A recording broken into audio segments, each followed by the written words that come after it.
Hello मेरी YouTube family, सभी को जय माता दी। तो आज मैं आप सबको लक्ष्मी माता की, वैभव लक्ष्मी की पूजा विधि बताऊंगी। हमने आसन लगा लिया है, नवरात्रि चल रही है तो कलश स्थापना हो रखी है, माता रानी भी विराजमान है। कलश रखने के लिए हमने रख लिया है, कलश के नीचे डाल दिया है चावल। चावल के ऊपर हमने एक गड़वी रख दी है। गड़वी में हम पहले तो मौली बांध लेते हैं। इसमें हमने एक मौली बांध ली है। फिर बढ़िया सा सुंदर सा एक स्वास्तिक बना लेंगे।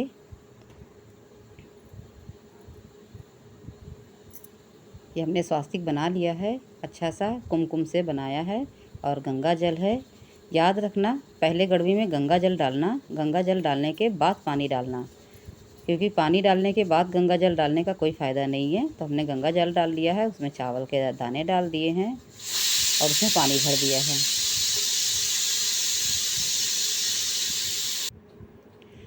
और अब हम इसमें एक चुटकी हल्दी भी डाल देते हैं।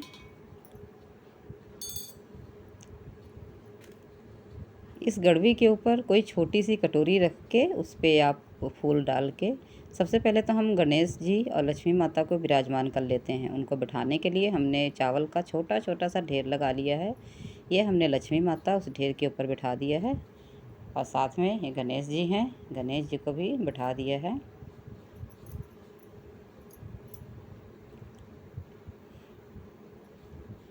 गुलाब का फूल मंगाया है। गुलाब का फूल यहाँ मिला नहीं तो हमने बाज़ार से ख़रीदवाया है। एक गुलाब का फूल लेके आए हैं मेरे हस्बैंड, तो हमने उसकी 2 कलियाँ निकाल ली हैं गड़वी के ऊपर रखने के लिए। मेरे पास सोने की अंगूठी है जो कि मैं पहन के रखती हूँ, वही सोने की अंगूठी हम पूजा के लिए रख लेते हैं। अगर आपके पास अंगूठी नहीं है तो आप कोई भी सिक्का रख लें, चांदी का सिक्का रख लें, और ये या फिर कांसे की 1 रुपया रख लें। कोई भी सिक्का आपके पास है वो चलेगा। हम फूल चढ़ा देते हैं सभी को।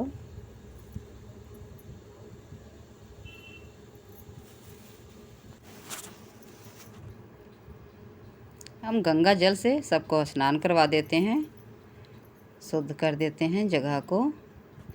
और फिर हम सभी को वस्त्र स्वरूप मौली पहनाएंगे, सभी को वस्त्र धारण करेंगे। लक्ष्मी माता को, गणेश जी को, कलश को, और साथ में सोने की मुंदरी को भी और जोत को भी हम वस्त्र पहना देते हैं।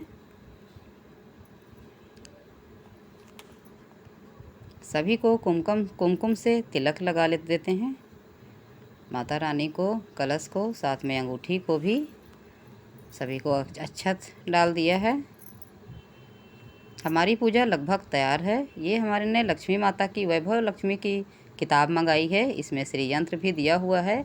आपके पास अगर अलग से श्री यंत्र नहीं है तो इसमें दे रखा है। आप इसी को अच्छे से कुमकुम करके, अक्षत डाल के, शुद्ध करके अच्छे से इसी यंत्र का दिल से, भावना से मत्था टेक लें। सभी के स्वरूप इसमें दे रखा है, सभी माता को।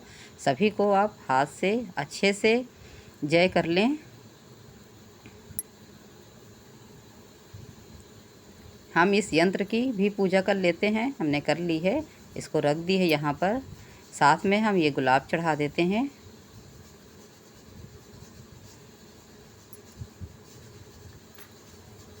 पूजा की तैयारी सारी हो गई है, हमने अब दिया प्रज्वलित कर लेते हैं। लो जी, हमारी जोता वाली भी जल गई हैं, दिया भी जल गया है। धूप बत्ती से सुगंधित कर देते हैं सभी मंदिर को। हमारा खीर बन रहा है। खीर हमने चढ़ा दिया है एक साइड में, दूध और साथ में छोटी इलायची, चावल डाल के उबलने के रख दिया है। और हम साथ में आटा, गेहूं का आटा साफ लेके देसी घी डाल के उसको भूज लेंगे। उसमें पिसी हुई चीनी डाल देंगे और केले का छोटे छोटे टुकड़े करके उसमें डाल देंगे, उसका भी प्रसाद बना लेंगे।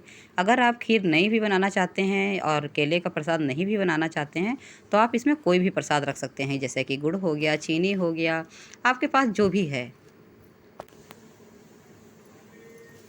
तो हमारी पूजा तैयार हो गई है। अब हमें किताब पढ़ना है, कथा पढ़नी है। प्लेट को सजा लेते हैं फूलों से।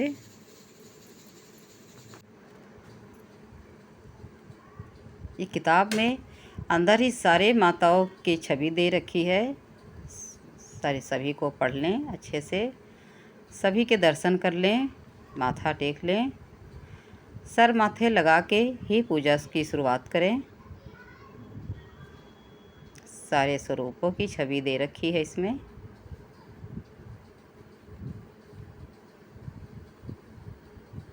आपको जो भी कथा, इसमें कई सारी कथा हैं।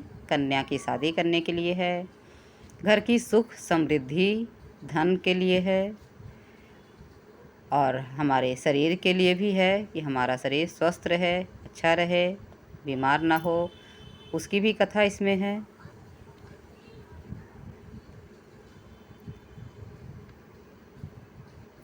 तो सबसे पहले हम ये पहला पढ़ेंगे।